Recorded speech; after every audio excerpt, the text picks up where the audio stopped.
We have a number of people registered and joining us. Some people are still filtering through, but a couple of housekeeping things as we get started. First of all, we do record these webinars so that we can share them with participants that perhaps haven't been able to make it for the whole event, or just are interested in seeing it on our website later. As participants, it is all anonymous, but if you don't wish to be part of a recorded event, then please do feel free to log off now. I hope that most of you will, all of you in fact, will stay with us. We have a very interesting and hopefully highly interactive event this evening. So please do use the Q&A function rather than the chat function to send questions through to the panel.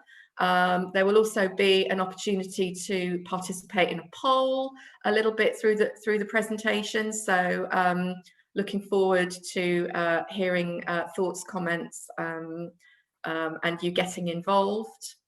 The London HR Connection does what it says on the tin, and we are affiliated to the CIPD, but we do operate our events independently. If this is the first time that you've joined us, then welcome. I hope you will enjoy this and you will join us for future events, and hopefully by the springtime we'll be able to resume our face-to-face events, which is where the connection part comes into its own, where we're all able to meet and chat over a glass of wine and usually some rather naughty nibbles as well. What else do I have to say to you? There will be, I'll introduce you the panel shortly. This afternoon, our event is sponsored by and hosted by OECAM. So I want to welcome the panel and Gary Ashton, who is a partner and leader of the OD practice at OECAM, and he will introduce the rest of his colleagues on the panel shortly. So welcome to the team, and thank you for joining us. The slides that the team will be speaking to will be available at the end of the session, so please don't feel as though you have to feverishly write everything down. So please relax. Hopefully you've got a glass of wine or a cup of something hot. Listen and get involved as you can.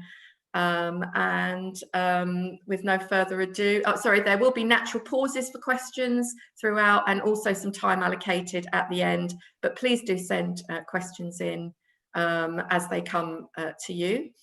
And without further ado, I'll hand over to Gary and we'll get on with the session. So thank you, Gary, over to you. Brilliant. Thanks very much, Nikki. And yeah, welcome. Just a quick word about OECAM, that's short for Organisation Effectiveness Cambridge. And what we do, we're a team of business psychologists and organisational consultants who improve the effectiveness of individuals, teams and organisations. So a quick introduction of the people. Gary Ashton, the partner who leads the organisation development practice. Julie. Yeah, I'm Julie Brophy. I work with Gary in the organisation development practice, working on organisation design, culture change and change management. Hi, I'm Sharon Saxton. I am an independent HR director and executive coach, experienced in redesigning, transforming organisations. And I have been a client with OECAM and also collaborated with OECAM for over 10 years now. Great, thank you.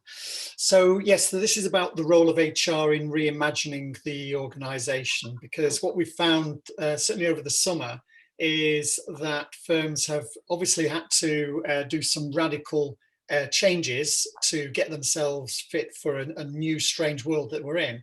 But they are also now beginning to say, well, for the longer term, how do we reimagine who we are? And that's what this session is predominantly about, and what the role of HR is within that.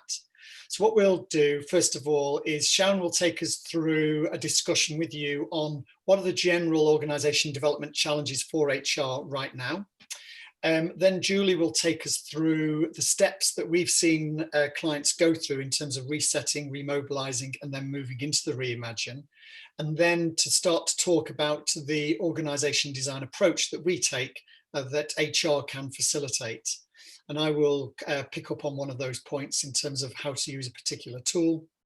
Then we'll loop back then with Sharon on the role of HR within this context, and we'll get reflections and next steps. So hopefully you'll have a conversation amongst ourselves as well, and we'll hear and learn between all our experiences of the past few months.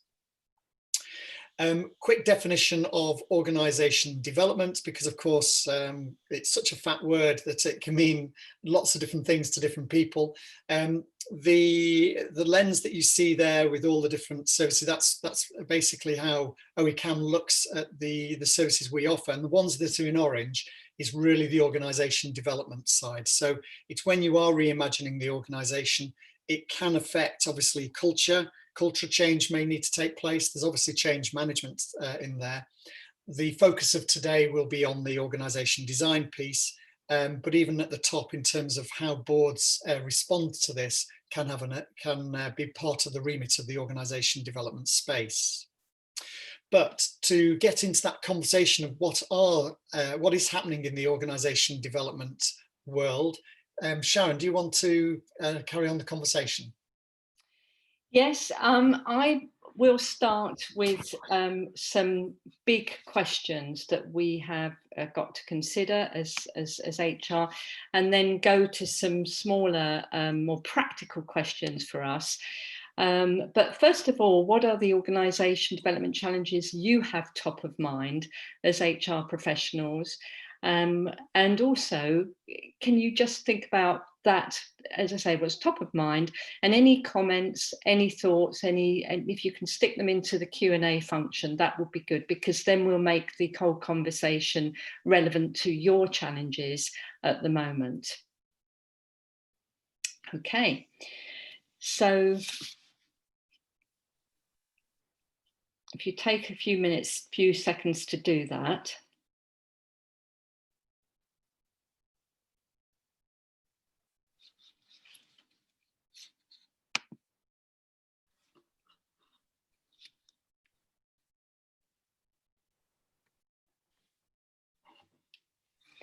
So picking up on that, we've got lack of leadership capacity to deal with increasing decisions, flexible working opportunities, remote working, hybrid working, engagement in a working from home environment.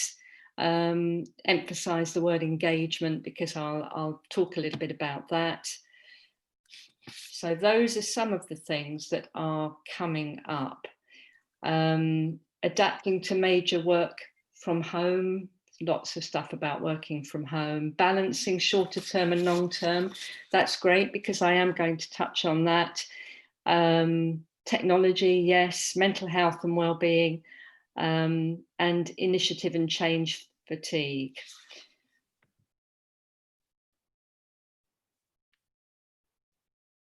Productivity is coming up in remote teams, developing culture, having the right skills in the HR function, which of course is critical, self-isolation, appetite for ambitious change. So I think there's those I think we will touch on a lot of those as we go through the next few slides, and then as Julie and Gary talk as well. So I think, shall we move on now to the next slide? So the first thing I'm going to talk about is the macro situation at the moment. And I think from the questions that are coming up, we're very much in a sort of feeling the same things at the moment. The first point I'm going to pick up on is this uncertainty, and what does this mean for the challenges we have? So this is a global pandemic at the moment that's created the uncertainty and everything that's thrown at us. and everyone's having different experiences, but there is a common thread, and I'm just going to pick that out straight away, which is about the change. This has changed the way that we work, that our businesses work, that our people work, and it's changed at pace, and it is a really, really fast pace. And for us in HR, this means huge organisation change as well, and at pace. And to give some real examples, the focus and content of many jobs has changed, and we couldn't have planned for this. There are fewer jobs and people having to do more. And also customers and markets, and the way we think about those customers and markets and the way we communicate with them has probably changed forever. So that's such a big point, and we will now move on to some other points that flow from that. So Julie, if you can, the next point on the slide is within this context, how do we develop short and long-term plans? Because we need both. We need a mix. And I think strategies need to be much more fluid and designed to deal with real disruption. And we're starting to try to grapple with this. And in HR, this is about our people strategies. How can they be fluid? How can they still be meaningful and deal with all this disruption?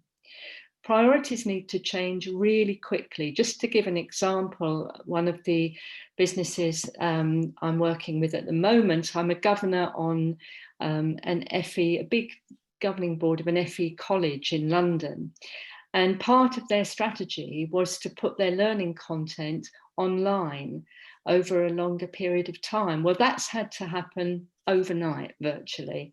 And of course, the strategy has had to really adjust and be very fluid so that we can continue to get our students there, get them learning online. And that's been a huge, huge change in the space of months, and it would normally have taken years. Then the third point on that slide is how do we build our businesses to get the best performance? Because a lot of businesses are downsizing, are struggling with lots of staff furloughed, but businesses still need growth.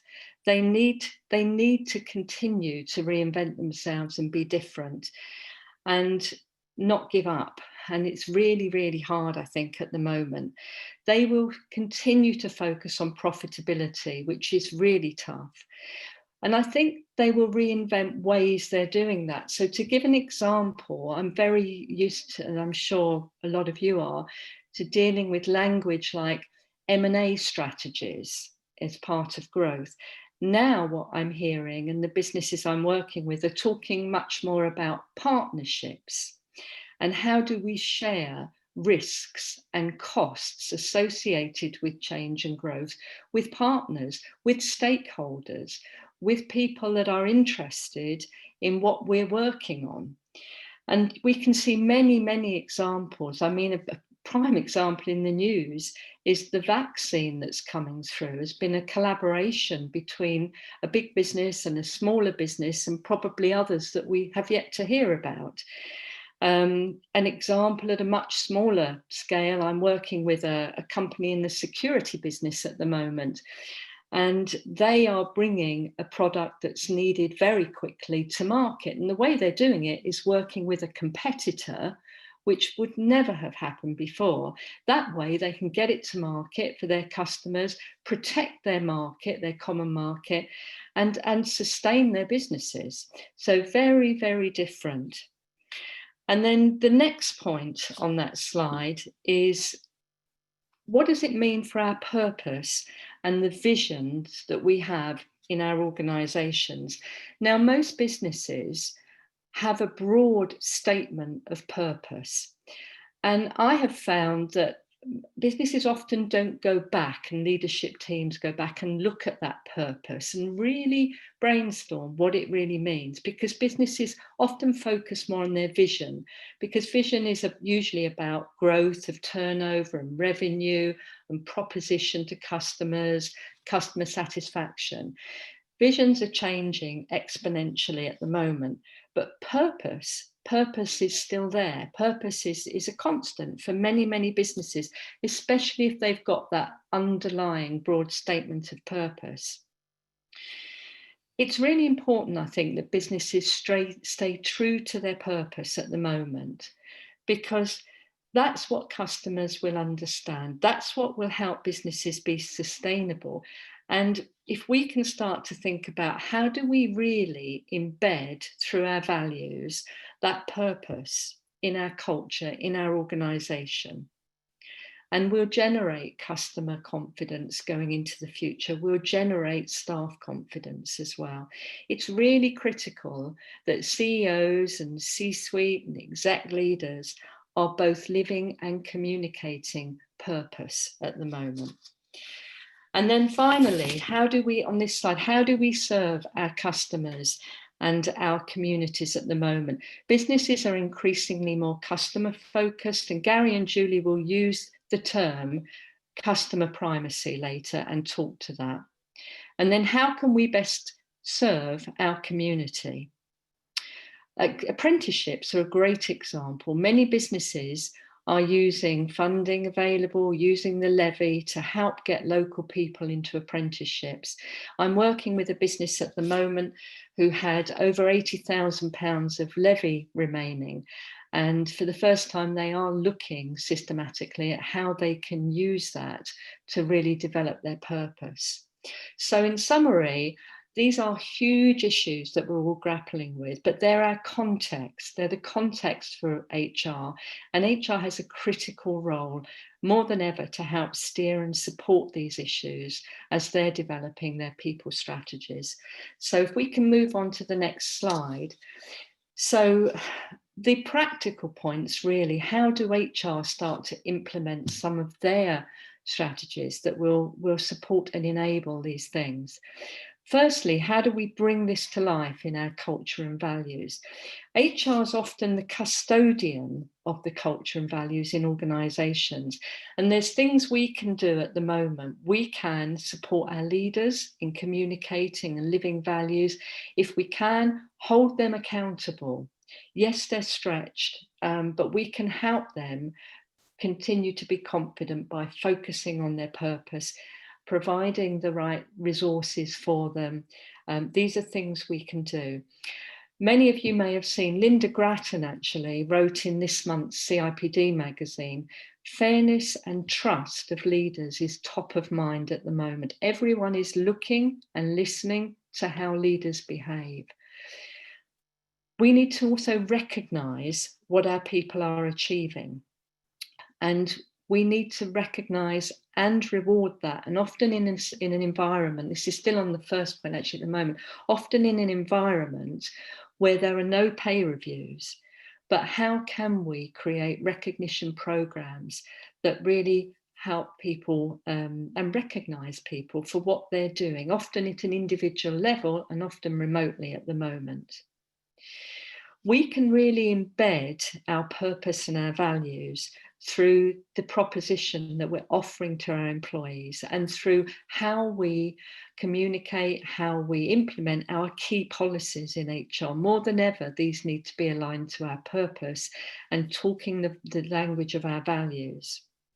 And we can make sure, finally, that our people, our staff, have a great voice and that they're listened to. I'm a great fan as a coach of Nancy Klein, and I've just started to read her latest book, which is called The Promise That Changes Everything, I Won't Interrupt You. And I think that says it all, actually, when we're working remotely like this. It's really, really key that we're listening to our people and our staff. And having channels like a really great employee forum who are involved in decisions is really key at the moment, and to continue that channel. Then what are as Julie's put up there, what are the right leadership capabilities for the current climate? So things like being authentic and being an excellent communicator are critical. Being transparent about why decisions are made and really having empathy for how people might be feeling and listening, as I've said. More than ever, leaders need to take their people with them. Like everyone during lockdown, the last lockdown, I saw leaders that were fully engaged and communicating frequently and often showing their vulnerability. But they were communicating. I also saw leaders who were absent. And, you know, I think that says it all. And in HR, we can try to support our leaders, as I've said, by making sure we've got resources available for them.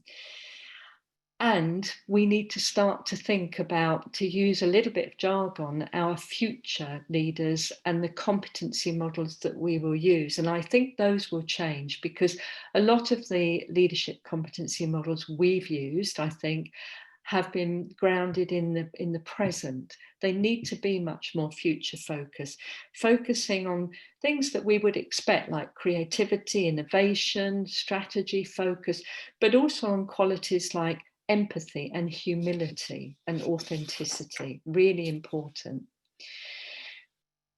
Engaging our people is critical, as I've said, and some things are very clear. We need to engage them remotely in a more flexible way. We really need to look at providing as much job security as we can, and that may be with reduced hours, it may be through furlough, but communicating and providing what we can to support our employees. Support with well-being is really, really important. And future skill and capability needs is also really, really important. Okay, so moving on through those points, that all then impacts our employee proposition. So I think it's really important at the moment that we are focused on what is that, and the points that I've made really should be considered as part of an evolving proposition that we're working with our employees on. They're inputting to it as they should do through representative groups like employee forums. The future will also be different in terms of how we plan out our talent as well, and how we invest in training and development as a key part of our employee proposition. And there's much more resources available, free, online, bite-sized learning. All of that we need to factor into our employee proposition as well, so people feel they are being invested in fully. Okay, next point on the slide is, how does the organisation therefore design, which is what we're going to go on to talk more about, Gary and Julie, and how do the structures and processes that we have support all of this? The classic design and behaviour of organisations are being reset as we speak. Decisions that drive organisations are being made differently, often by different people and in different ways. And Gary and Julie will talk about the concept of primacy in organisations in a minute. We need our structures and processes to be as simple as possible. In the past, I've often heard, sadly, that HR teams overcomplicate things. More than ever now, we need to be simple and cut through things that we don't need to worry about. To do that, we need real-time data in HR. We need to know how people are feeling. And there's no time, I think, that's more appropriate to use the term finger on the pulse. We need to be the voice and the heartbeat of the organisation with our fingers on the pulse. HR systems, therefore, and technology solutions need to be fully integrated. It's no good having legacy systems. We need to make sure that what we're doing is integrated and it's seamless for us and the people that need to use it. So at this point, I'm going to hand over to Julie and Gary to focus on how we can approach the design of our organisation given these challenges. Thanks, Sharon. One of the things that certainly Gary and I have seen recently with the lockdown was a lot of organisations actually resetting the way that they work. There was a really big move to obviously get people into home working, to give them technology, to make sure they had the support. There There was a lot of realigning of functions. How are we going to manage as a business to go through this? And obviously HR had a huge role in that to play when they were talking about furloughing. How were people furloughed? What kind of communication we would continue to have with them? So there's a real resetting. And we saw during that reset, quite a lot of organisations actually really radically changed some of their agendas. We were working with a financial services company who were quite a traditional organisation. They had a kind of digital agenda, but it was a sort of a 2-year plan to actually bring digitalisation into the way they worked and reached out to their customers. And actually they condensed that so that within about 6 to 8 weeks, because of this whole reset, they had this digital agenda. And obviously HR were heavily involved in that in terms of, you know, making sure people were up to speed and the right people were furloughed. And so that was a really busy time for HR. Sorry, wrong way. So I've become quite ambidextrous, but not obviously totally ambidextrous because that was the wrong button. But what we then saw is, having kind of reset this and sort of got to the place where they could function in this lockdown, organisations started to think about remobilising. So how now do we actually move forward? We've got this new reality. We've understood what it means in terms of where people are, but what do we then do? And the kind of things that HR were being involved with the change curve. How do we take people through that change curve? How do we bring them out so they can be productive? But also there was things like the capability building and also social cohesion. So what you found was, or what we've certainly been finding with organisations, is that team communication's been really good, but the porousness of the teams has been less. So when you're not in an office with someone, you're not finding those opportunities to just bump into other people. And bring that creativity to the organisation. So as organisations were really getting into this, how do we really function well in this reset or environment that we're in? There was a lot of work around how do we bring back in a virtual way that interconnection of teams or those drop-ins. And we saw lots of organisations do things like coffee mornings or quizzes. One of the organisations we work on, and they're still doing this actually, they have a bake-off, so everyone kind of comes online and they share recipes and they sort of taste it and have comments. So there's lots of ways that organisations have been involved in keeping that social cohesion of their teams as they go forward. And that's something we've seen a lot of HR organisations involved in, is actually supporting managers to make those connections, to work virtually, to be really good virtual leaders as we mobilise. That's obviously a bit about surviving in the current climate. But what we've also started to have conversations with organisations about is how do we reimagine? So before this other shutdown, there was kind of a loosening of the restrictions, and people were beginning to think about how do we come back to work? How do we bring people back together?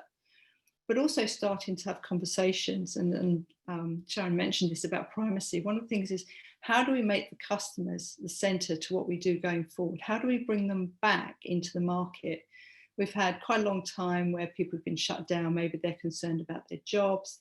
Companies haven't been making investments. So how do we bring those customers in? How do we reorganise ourselves going forward to think about what we need to be so that we can do that? And as Sharon said earlier, a lot of organisations obviously have had financial pressures because of lockdown. They know they're paying furlough, they have less revenue coming in. So a lot of organisations now think about, how do we deliver this though from a lower cost base? And that's going to be very important. And HR's role in a lot of this is actually to be provider of expertise. You know, how do we think about reimagining the organisation? Those kind of activities are the kind of things that HR can get involved and support in. How do we actually think about doing this on the lower cost base? And what does our people agenda need to be when we're doing that? Also, and there's things like building new capabilities. I mean, one of the food manufacturing organisations that we work with have looked at completely a different way of the capabilities in their organisation. So they're an international company. And one of the things they used to do was they used to fly very specialised engineers into some of their countries to do the maintenance. And that was their role. Obviously, that was completely locked down and they weren't able to do that. So what they did was they set up web calls so that the very qualified engineers could talk to the local engineers, and they would do the repairs under the supervision. And over time, those engineers have develop those new capabilities. So as they reimagine the organisation going forward, they don't need to think about how do we bring in and how do we fly these specialised engineers, because they've now developed that capability locally. And that was a really key role that HR have done as well, in to support that development of the capability of their local engineers. I think one of the things we're also seeing is, because we've got this new lockdown, is people are potentially going around this whole cycle again. You know, do we need to think about resetting? What do we need to do to remobilise? Do we need to take people through the whole change curve again, which I think is one of the things we're seeing. People are quite fatigued now, as Sharon was saying. So there's a lot of roles in there for HR to not only provide expertise to the organisation, but also some of their traditional roles in how do we manage people through this, and how do we support our managers to be really good leaders. When you're looking to the future, sorry, Gary. Yeah, sorry, just to pick up on one question was, why has customer primacy changed during COVID? What's happened, I mean, customer primacy has been growing as a theme over the last few years. But what's happened because of COVID, and because therefore people are reassessing what their value proposition is, people are having to reassess what their relationship with the customer is, and then redefine what it is they're going to offer. So it's kind of a trend that has been accelerated because of the circumstances that people have been in the last 6 months. Yeah. Sorry, Julie, over to you again. Yeah, no, it's absolutely fine. I mean, when we're looking to the future, when we're doing that reimagining part of, we're working with organisations, one of the things we actually are looking at is to look at what makes it successful when you're making yourself fit for the future. And 3 of the factors that we've seen most often come out with our clients is the first one is actually that your organisation needs to be aligned with the strategic goals. And obviously with some organisations, we've been seeing that COVID has really looked at what are our strategic goals now? Are they right? Do we actually, need to do things differently? Do we need to approach our customers differently? Is what we're offering the right thing? And really that's one of the key things, is to understand what it is you're going to be doing for future, and making sure that any redesign of your organisation, any reimagining, is aligned with those new strategic goals if they've had to change. Certainly an area that's really key is for people to understand the accountability for delivering those goals. And I think this is one of the key areas that HR have a role going forward, is because with furlough, a lot of people have picked up other responsibilities. People have been out of their role for sort of 6 months, and depending on what kind of contact you've had, I mean, we've worked with organisations who've had almost weekly or monthly contacts. I know of other organisations where the conversation's been a lot less. But as people come back from furlough, how are you going to rejuggle what roles people had and how they were accountable? Certainly for a travel company that I know, they've brought back people and actually had to redesign some of the roles, because they couldn't take away, because people have become embedded in the new activities. They couldn't really take them away and then give them to someone else. And that's really one of the areas that our organisation is going to really need support from HR, is that how do we do that when we bring people back from furlough? What responsibilities do we give to people? What level of accountability are they going to have? What kind of level of empowerment will they have? Because obviously when we've been working remotely, a lot of people have felt much more empowered. But how do we change that as we go back? What are the good things about giving people more empowerment? And what are the things that we actually need to just adjust as we go forward? And I think one of the other things as well is just looking at agility, because we've seen really great examples of how organisations have just very quickly flexed to respond to their changing market conditions. But how do we keep that agility, and what is the right level of agility to go forward with? With people having more accountability and being more agile, the decision making has been much faster, but actually has that decision making really been open to the right kind of challenges as we've gone forward? And how do we reintroduce the right level of decision making back into an organisation, but still remaining that level of agility that they want as well? So we've got some really key roles in there that HR have in terms of bringing people back in, bringing them back in a way which means that you're not forming in groups and out groups of people who were furloughed and people who weren't furloughed, and really sort of adjusting that accountability. We've also talked about reimagining your organisation. One of the things we talked about was, as I say, customer primacy, and we talked about being customer fit. So when you're looking at an organisation and its driver is being customer fit, it's about putting the customer front, well, really at the centre of your organisation. We worked with a financial services company who had sort of brought to market a new product, and really at the beginning they had been focused on their processes, so quite process driven. But then establishing themselves in the market, they realised what they were going to need to do was actually have much more customer focus to retain their customer base and grow that for the future. So we worked with them to actually understand what the customer journey was and the touch points, and to make that as easy as possible, and then to design the organisation around that. So they actually brought together all of the departments and functions that worked in delivering to the customer as a new directorate. And when they brought in the new head of that directorate, he was actually given the name of Director of Customer Experience. Beforehand, they had just been head of or customer manager. So it's a real statement about the customer being brought into the centre of the organisation. Regional fitness is actually a bit of a subsection of customer fitness. And it's really about what level within your organisation do you need to be able to respond locally, and which ones stay kind of central. And a lot of it is about responding to customer needs. We work with a travel company, and really they had to look at the balance between what was done centrally and what was done locally. And they gave much more power locally to be able to respond. So in things like the travel company, they needed to be able to do things like local events. They needed to put on extra services. They need to be able to respond very quickly to that. Or local weather conditions was another thing.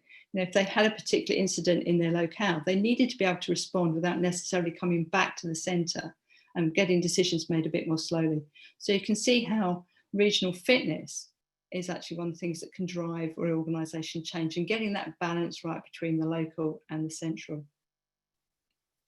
And really the last one we've seen as a driver when we do a lot of organisation design with companies is about efficiency fitness, which is really one of the things that sort of can be driven from lower cost base.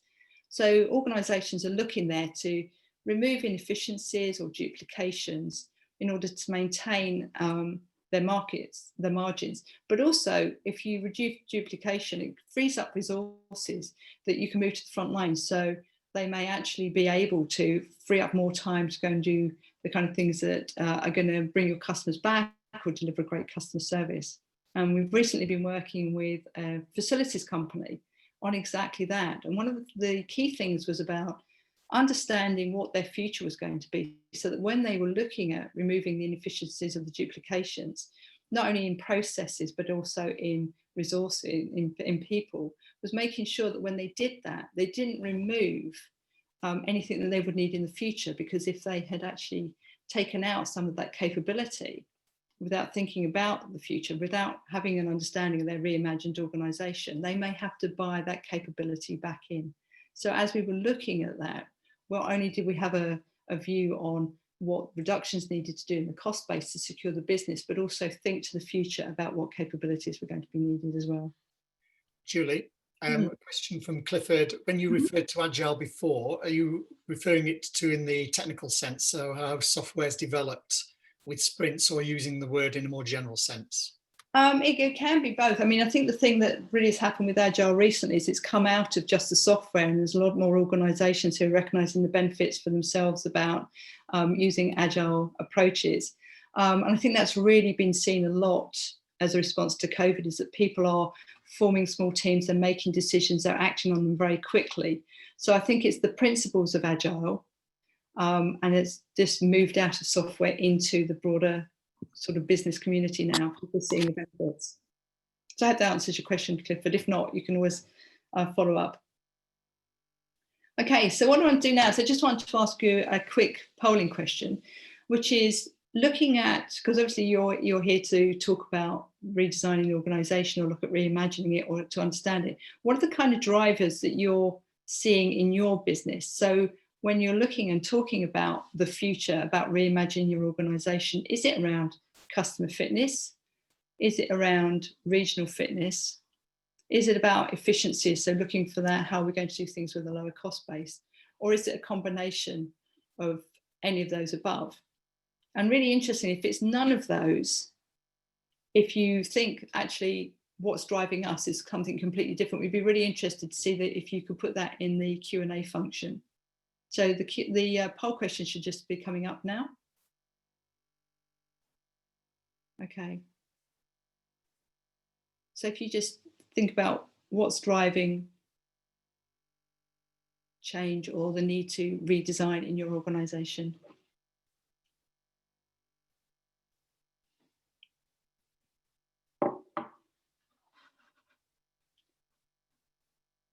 Just see if anybody's come up with anything completely different.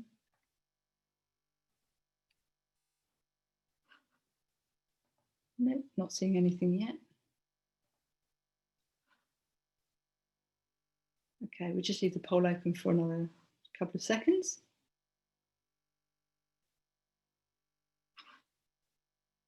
Okay. Okay, thank you for that. Should we have a look what the results are? Right, okay, so we've got kind of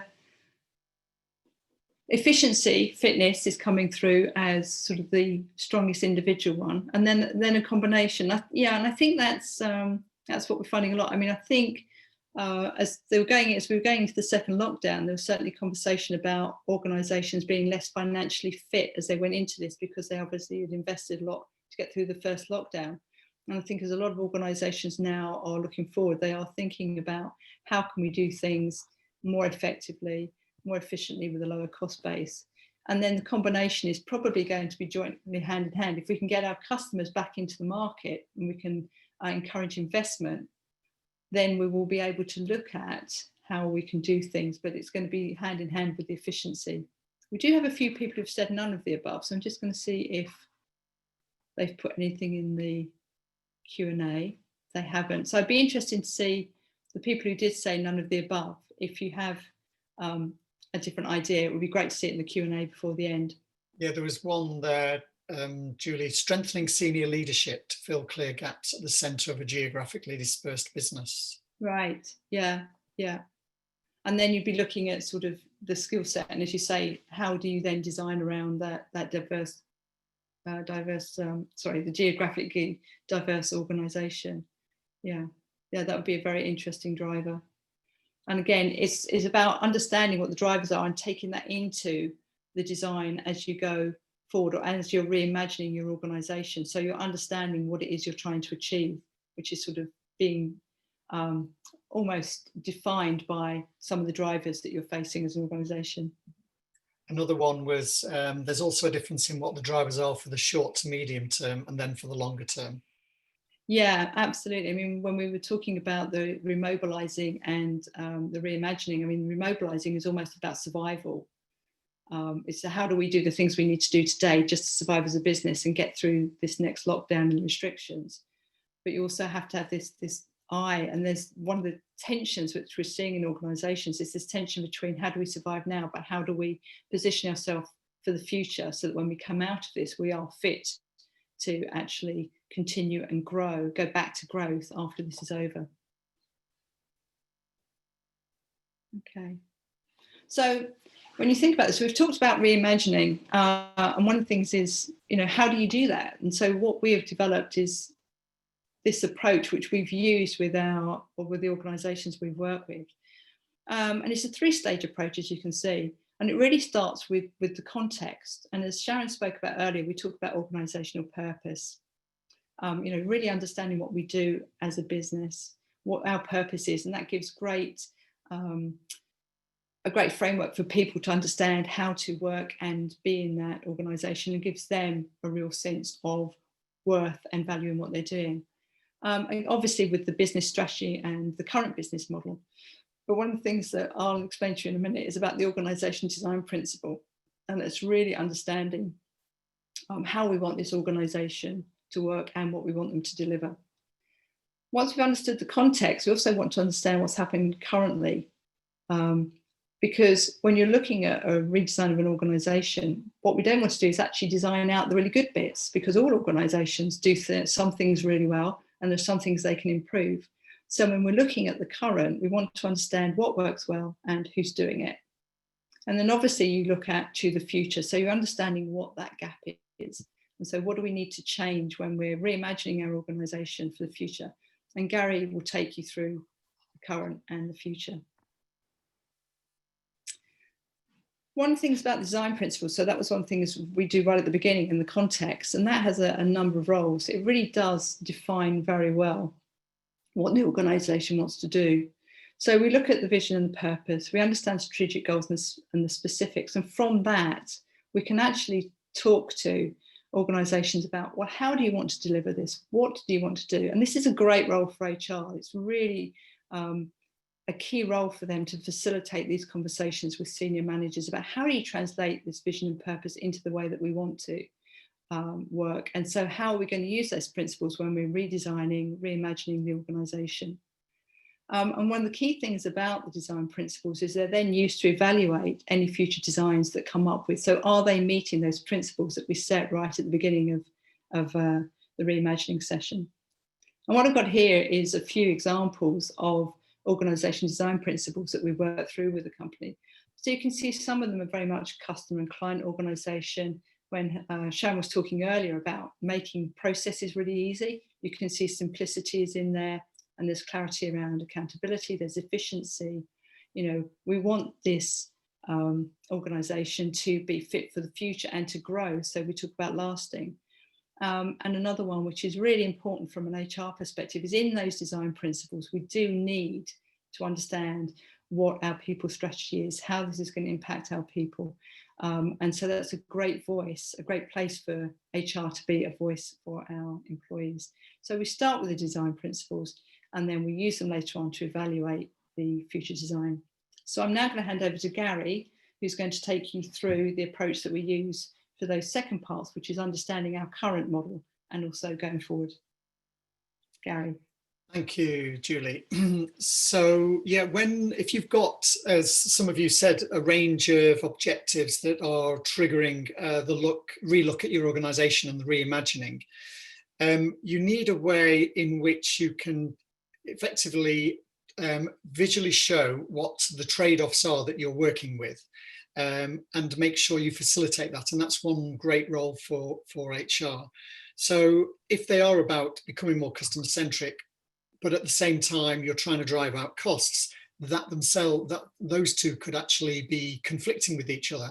And so you need a way of having a conversation with your top team on evaluating what the trade-offs are of one versus the other.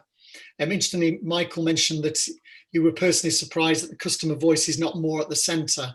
I presume that was in response to the polling. Certainly, every client that we've worked with, the need to get a stronger voice of the customer in the organisation is part of the objective. We've not found one that hasn't got that yet.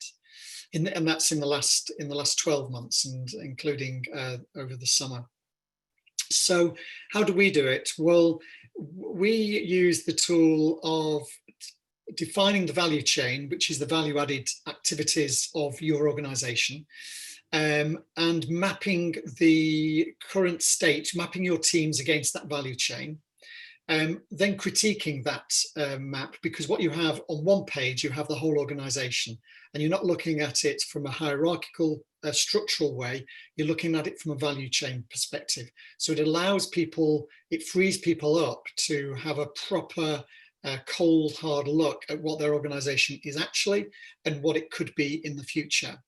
Now, I've made a very simplistic value chain here for the purposes of the presentation.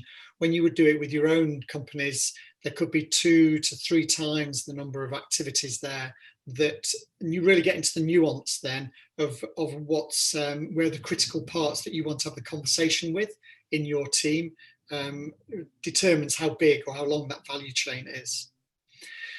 The first part of it is on the mapping, the easy part in a sense to start with, although I'm saying start, in actual fact we end with this, is the corporate functions. So the corporate functions are there to serve all of the value chain. So that's why they are vertically represented there. And we found a lot of the efficiency drive has been to try and take out costs out of what is called overheads. So sorry that HR as well as finance are seen as an overhead, even though we know that you're providing critical support to this value chain. But what we're finding is that some companies still have some HR activities or finance activities or occasionally some IT activities embedded in parts of the organization, probably because of over time there's been various acquisitions and movement of people, and they haven't really got to the bottom of redefining clear singular processes and then putting in the business partner model into the organization. So there's certainly a lot more value to be taken out, or cost to be taken out there, as well as, of course, of the activities within the value chain. The next bit would be the conversations that we're having is around the market-facing teams. Now, here I've represented it as there are 3 markets that are distinct, where they have marketing, sales and customer management in there. And we have a different market where it has a fully vertically integrated business and has got the whole cross-functional team in there. That may well be because that's a new acquisition, so it's not been integrated into the organization yet, or it could be that it is so manifestly different to the rest of the business that it needs its own specialist skills. What we do then is the questions that you're asking yourself really is about how to segment. So we are finding that businesses are trying to redefine how they should segment their markets and therefore realign their teams against it. Is it at the regional level? So is it geographic? Is it against customer type? Is it for product? So for example, market D may be a singular product based, whereas markets A, B and C may be a geographic base. But businesses are trying to readdress how to face the market and how to segment it and therefore realign the teams. And that might be something that's happening with you in your companies. Sometimes there will be then overlap because one of those markets could be key account management that cuts across some of the geographic regions, but that will be the case where you then have to, as HR, manage the interfaces between one part of the market-facing unit and the other. But where you gain efficiencies then is when you create the horizontal aligned functions, such as fulfillment, product management, supply management in this example here. And what you're looking to do is to pull out of the individual teams in the markets into a functional excellence and creating that, for example, for fulfillment. Now that's easy to do because you can get efficiencies, but here this is where you, as in HR, start managing the trade-offs and start trying to really work with the various directorates to understand how to get the best. With businesses that we've worked with that have got a geographically dispersed organization, there is this issue about the commercial focused areas and the fulfillment focused areas of the organization. Sometimes there's been a history, certainly in travel and in food service and others, where there was a past where the marketing, sales, customer and fulfillment were all in a geographically assigned business unit. And that became like a fiefdom, if you like, because all the power was there and they were able to do their own thing. And as a consequence, there was divergence taking place between the markets. What then traditionally happened, or sort of typically happened, was there'd be a flip the other way because, oh my God, these fiefdoms are growing too strong and too disparate. So now we're going to go to a functionally aligned organization. And there you clear up, you get the efficiencies, etc., but you really lose the traction and the engagement with your local customer base. In the end, organizations then try and find a balance. And one example of that would be where that fulfillment team you see there will have market-based teams that are focused and aligned against markets A, B, and C, but they are working to a common functional set of goals. And so you try and get that engagement with the market, but you also try and get the economies of scale. So that's a way, again, in which HR will have a role in managing that discourse in order to work out what is best for the organisation, so that you're coming up with something that's going to fulfil the ambitions of your company. The other bit that's manifesting itself at the moment, and particularly over the last few months, is, and it was happening over the last couple of years, but it's really accelerated, is this issue of product management. It could be seen as service management in some organisations, but I've put it not only on the horizontal axis, but on the vertical axis as well, because over time, as businesses are going more digital, as there's more data available, more insights are becoming available, and those organisations that are grabbing that insight agenda and looking to really understand, have a deeper relationship with the customer, they are then defining, that then starts to move in from being strategically analytical and insightful to actually driving the agenda as to what the value proposition is. And that then means that classically, if you go back many years to the Procter & Gamble model of the product manager being a P&L accountable unit, but having to work across many functions to deliver on it, that seems to be manifesting itself again. And that product management or service management role will grow in power as the knowledge coming from insights grows, and as their influence on what the strategy is and what the value proposition is going to be is going to be delivered into the market. Perversely, getting close to the customer here means that those market-facing units become secondary, and that's probably a bit harsh to say secondary, but secondary to the product or service management function. Or in your case, there may be a balance between the two on how they iterate and work with each other. But there's no question that there's a movement of power in the organisation. So on the power angle, I've talked about product specifically, but if you, on the next slide, the areas in which you will have in your organisation pockets of vested interest could be around, and here are some examples, it could be around product, could be around a process that you have, could be around particular functions or geographies or channels, or indeed the customer. And what will be happening when you're reimagining your organisation is, in effect, you will start to shift the power base inside your organisation. And that means shifting the power between your directorates and the directors that are leading the business. And this is where HR comes in very important again, because it's starting to manage the human dynamic of the organisational change. We will have started with a strategic conversation that then moves into defining what has primacy in the organisation, but then you quickly get into where does the power lie in the organisation. And this is where HR, to answer someone else's point about supporting the leadership team, it's not only supporting the leadership team in developing the strategy, it's the consequences of the power shift that might be taking place in the boardroom. So in addition to that, then where HR gets involved is, yes, sure, on the functional excellence, they can have a strong role in coming up with a set of organisational principles as to how to run business, run functions on behalf of the whole organisation, and really extract great cost savings from that, whilst at the same time maintaining the quality of service that's needed for the various business units or market-facing units that you have.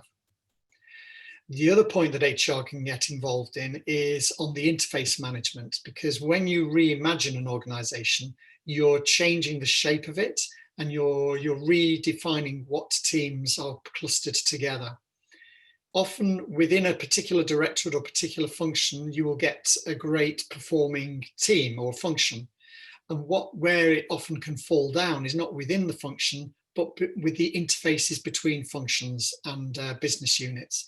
And so again, HR's role will be to look for those white spaces between the functions and the business units, and really make sure that there's clarity of accountability and clarity of ways of working, and almost a human contract as to ways of working between the various functions. So in summary there, to reimagine the organisation, HR has a range of roles to fulfil.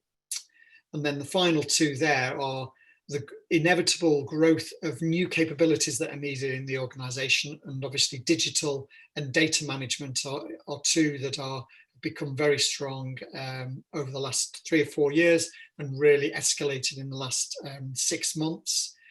How do you bring those capabilities in? Where do you position them? How do you develop them? And how do they get ingrained in what might be an organisation that may want to reject some of those new capabilities? And then that lends it to new behaviours, the shift of power, the interfaces between functions, bringing in new capabilities, all means that there needs to be a better way of working between all the people in the organisation. Because it's a dynamic ecology, then the behaviours, the bad behaviours can manifest themselves in pockets. HR has to be on the lookout for those, but has to also impress what are the right behaviours that are right for the business model that you form and create. So that's about our view as to what HR's role is. In thinking about when organisations are going reimagining, what are the roles that you see yourself playing in your organisations of reimagining the organisation, which you may have started it or you may not have begun that process, but if you just put in the Q&A box again, what could the examples of HR role be?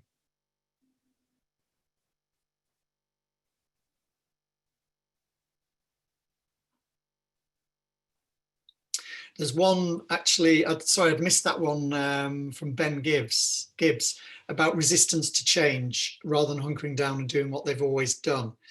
I mean, the resistance to change can manifest itself in what I've just been talking about there of the power shift. Some directorates may not like the shift in power that's taking place because their world is being unpicked and their power base is being undermined. And this is where HR definitely has to get involved in that.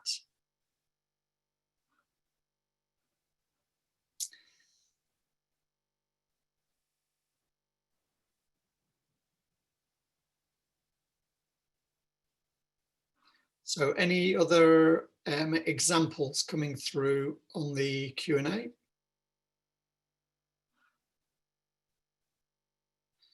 As to what you think your role might be.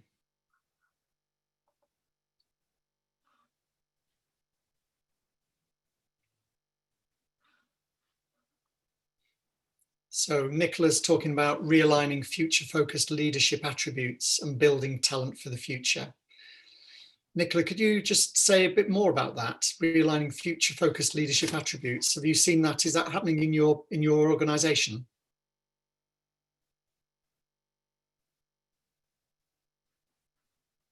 Maybe you're on mute.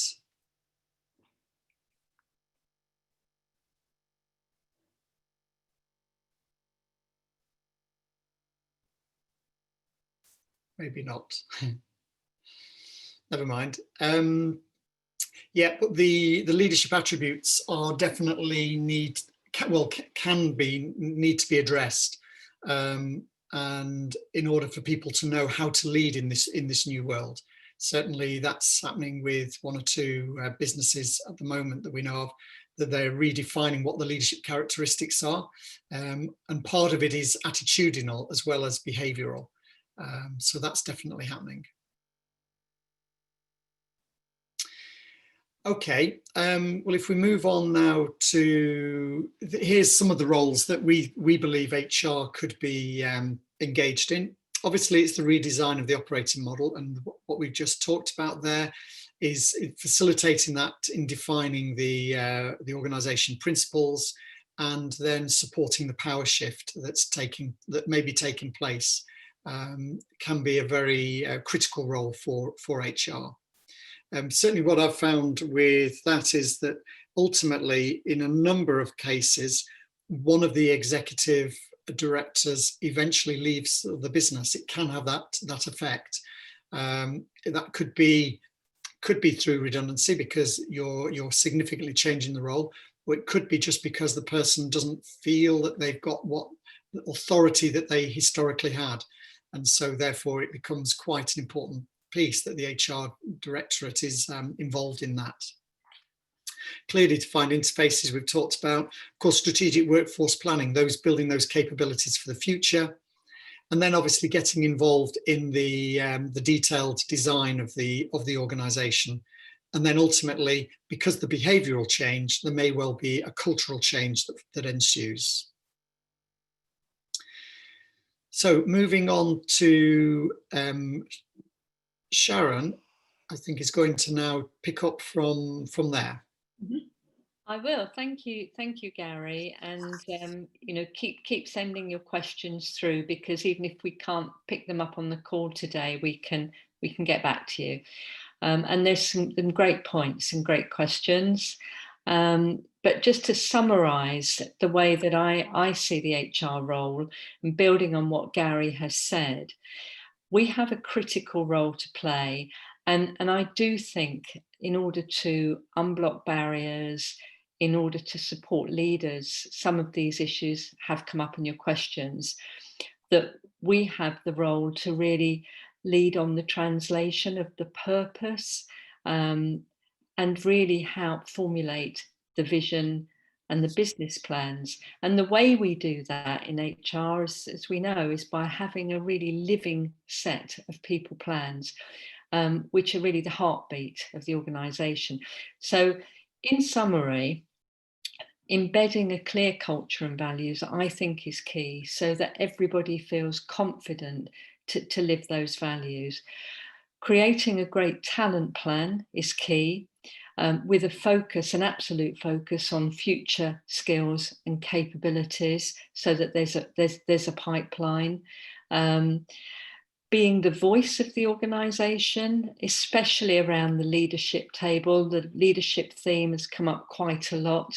And as Gary said, there will be shifts in the power base, and we're the ones that have our finger on the pulse. We understand, or should understand, how our people are feeling right now, and therefore we can help to get that view aired around that leadership table in a supportive way, and really help to translate the new focus on strategy, and break through where there is resistance to change, which is understandable. But we have the opportunity to do that with the tools that we can use in our profession to do that. So really translating what that strategy needs to look like, and breaking through those barriers.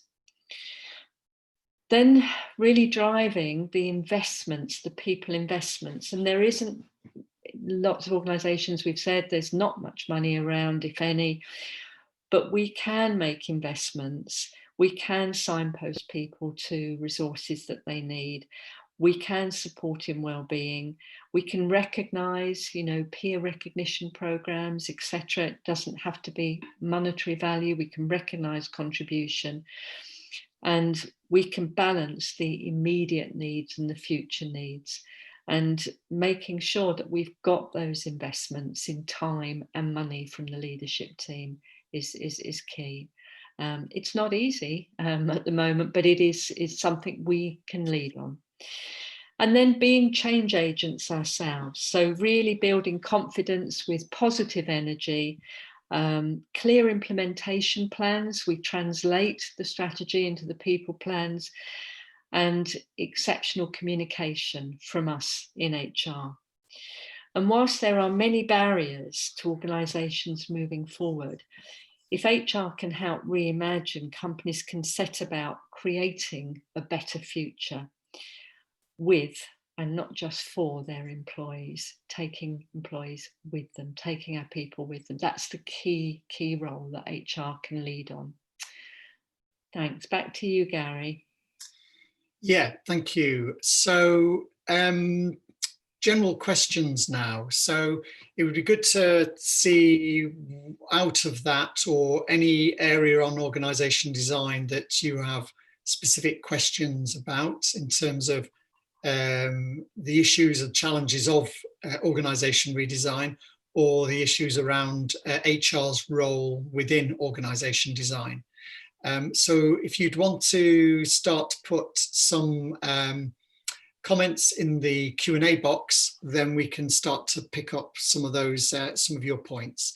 And there could be comments or reflections or questions.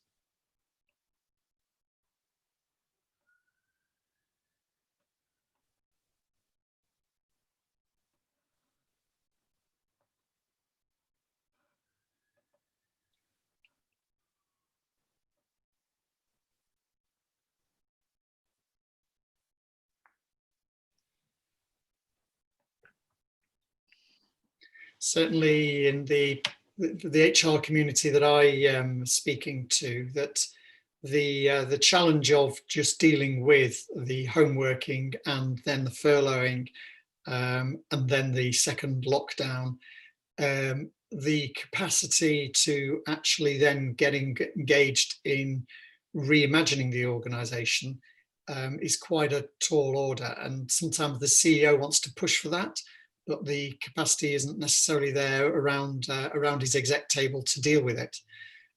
So one of the roles I think HR has is to really help the organisation address this question at the right time. You have got to push forward and push ahead, but you may want to equally pace the timing as to when you're ready, and you've got the capacity to think of these things through. I'm thinking of you and your colleagues around the business. There's also an interesting question here from David Franks, which is, to what extent are you seeing organisations needing to respond to COVID-specific issues, or that COVID has shone a light and exacerbated the impact of pre-existing issues? I think we're seeing both, actually, David, to be honest. I know that sounds like a bit of a cop-out question, but I think that's the truth. I mean, with things like the financial services organisation I mentioned right at the beginning, they had a digital agenda, but it was about a 2-year agenda.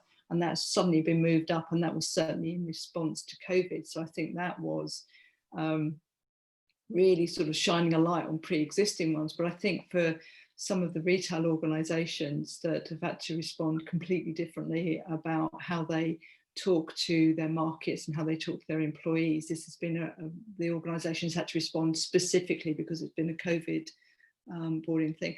What do you think, Sharon? What have you seen with your people you've been talking to? Yeah, I mean, it's similar to what you've said, Julie, but I think just linking that back as well to Gary's point. And I have seen, and some HR directors I've been speaking to and working with are concerned about the capacity in HR to support all of this. And, you know, HR often it becomes cobbler's children, really. And it's really important, I think, that HR leaders take the time out to really coach their teams. They've got the skills, they've got the capability, but it's prioritising the quality time with their teams as well, not neglecting that, so that they've got the strength, the resilience, and they can all be change agents. Yes, so let's pick up on another one. Brian, you talk about, you had a reflection, which one of the themes is about listening, whether to customers, stakeholders and employees. How do we help leadership teams take that leap of faith in terms of listening? Well, yes, it needs to be an activity ideally led by the CEO or MD of the organisation, to bring it to the agenda on the management executives table. We find that as a crude example that one of our clients has been doing is literally taking the most pertinent customer complaints and putting it onto the exec's table to read and digest for those really awkward, nutty customer complaints. Now, they're not going to be the ones that answer all the questions, but it raises the systemic issues around the organisation, and it starts to get the exec to force themselves to think about how does this organisation really work, rather than trying to point fingers at people as to why the problems arisen, is to try and work out how we can stop that taking place again.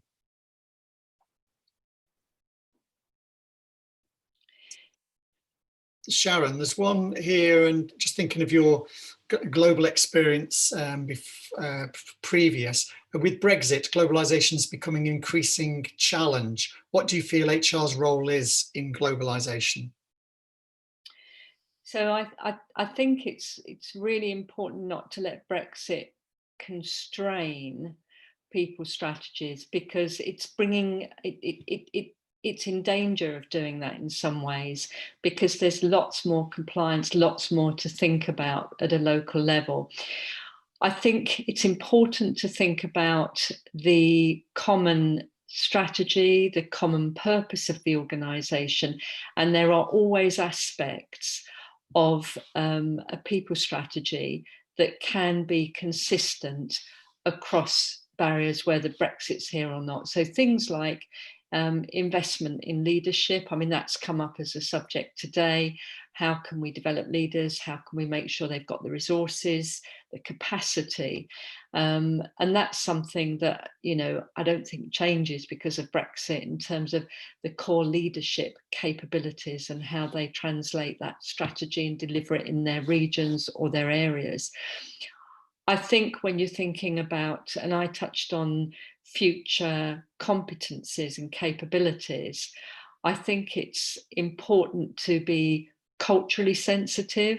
And again, that's something that's not changed because of Brexit, and competencies are embedded differently in different cultures. We all know that, and that should continue. So I think pretty much it's business as usual. The strategy of the business may change, but the people plans that follow on from that need to be consistent and relevant to the business strategy. That principle doesn't change. Thank you, Sharon. There's one asking about examples of where we've implemented the methodology and the impact on business results. Of course, it's different for each client. For the ones that want the pure efficiency drive, then it becomes a percentage reduction in the cost base that you can get. But the idea was to make it sustainable, as Julie said earlier, that it's not just, because what happens sometimes with efficiency drives, you take out the cost now and then a year later it's all popped back in again. So it was, the art of it was to try and get it so it was sustainable, so that it will actually stick rather than not. And then on the customer focus, what happens is as I said, there could be some disruption on the executive team in terms of who wants to stay when you do that. So there can be some disruption there, less disruption further down. But then when you start to change the value proposition and then start to need to engage people in different ways, then that can start to mean a lot of change management in how the different parts of the different functions work together. So it can be disruptive, but in the end, you're disrupting it for the right reason, to start to respond better to the customer. Yeah, one of the ways I've seen recently with the client we're working with, who is looking certainly at becoming very much more putting the customer at the heart, is they've started monitoring things like the Institute of Customer Service. So they're sort of doing metrics. They're going out and asking their customers how they're doing, what kind of service they're getting, what areas they're really strong in. And they're using that to show how moving to a more customer centric and simplifying those touch points for the customer is actually having an impact on their customer satisfaction. And what they're then doing is looking to link that back to things like footfall and spend and profitability. So you can see there's some of the hard metrics there as well. So I think we've probably got time for one more question, Gary. Okay, just looking at Sandra's one, where do you find the initiative comes from to reimagine the business? Do you find that leadership teams have the courage to change? What we've found is they have the desire to change. It's whether, as you say, they have the courage to do it. The reimagination in one client, they had a longer term view, and they wanted to really grab this opportunity for this longer term ambition and vision. But their reimagine then quickly became different in September, because it was all about cash. So they had to get the cash into the business. So they did a mini reimagine, if you like, but with big impact. They redefined what their big ambition was, to get cash into the business. and that meant a reset and then going round Julie's cycle of the reset and remobilize. But the question is about whether they have the courage. Sometimes they'll be forced to do it, like the one I've just mentioned. Yeah, I think COVID is actually driving that. I think that it's actually a massive burning platform for an awful lot of organisations, and I don't think a lot of leadership teams have got the choice about whether or not they make this change. They are being forced into it by market circumstances and the impact of COVID. So we'll endeavour to answer some of the other questions. We'll put them into the deck so that we can cover off. And one person just mentioned about they weren't able to unmute, so maybe we've not allowed you to speak. So sorry for asking you to speak and then you weren't able to. So just to finish, so building on today, we've got some additional resources available. So at our website, which you get to through oecam.com, is we've brought some relevant articles based on what we've been talking about today. So each about once a quarter we produce a journal which is thought leadership, and we talk to we have guest writers, and we're talking about the issues of the day, and we've brought together some relevant articles, and that's all in one place. From tomorrow, you'll also be able to download a short summary of what we've been talking about today with some additional top tips, because there are lots of things and lots of ideas we could give you about this, but we've pulled out some top tips which we think are really key when you're thinking about reimagining and redesigning your organisation.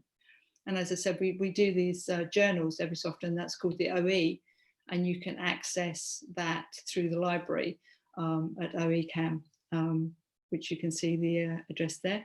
And do stay in touch with us. I mean, we've put our email addresses on there. You can link in to OECAM, or you can link into us individually, and we'd be really delighted to talk to you, answer any of your questions that you have for us directly. So just want to say from our perspective, thank you very much for joining the webinar, for your questions, for listening in. And then we'll just hand over to Nikki to close off. Okay. Thank you so much, Gary, Julie and Sharon. I can see how much work's gone into preparing that, and the storytelling that you've been able to share with us today. As an operational HR contributor, I think a lot of the flavour and the style that is put onto the level of influence and the type of influence that HR can have within an organisation during COVID and other times of change is really going to depend on the culture, the burning platform, or the business case and the different ways that the current situation has affected that organisation. And I think part of the skill for us all as HR practitioners is to really read that very well and be able to pinpoint the appropriate points of influence and the arguments that we make that will resonate with various leaders around the business. And that's where we can all help each other by continuing conversations like this and then working with specialists such as yourselves. So thank you very much. Really interesting discussion, and thank you everybody for the level of involvement and engagement and all your questions, which Gary and the team will endeavour to answer. So just before we let you all get off to start your evenings and have, I'm sure, a much needed glass of wine, just a couple of reminders. We've got a further 2 events this month. It's been a busy month for London HR Connection. Our next event is on the 18th of November, which is titled What's on Your Mind, where Maggie Semple will be hosting a panel with Luke Mayhew and Pamela Jones, who are both very, very experienced senior HR practitioners, and they will be having a discussion around the key issues that are floating around in their minds within the HR world and how they're addressing some of those. And then on the 24th of November, we're looking at the subject of how we can encourage we can encourage and sustain engagement through well-being practices. So Again, that's with two very experienced HR practitioners, Bertie Tonks, who is Director of People at the Collinson Group, and also Matt Stevens, who's the author of the book, The Engagement Revolution. So do have a look at the details on our website of those events, and please join us by registering, and we look forward to seeing as many of you as possible on those events. And then it's a very quick jaunt to Christmas after that. I've said the C word. So thanks again, everybody. Have a great evening, and look forward to seeing you all again soon. Thanks.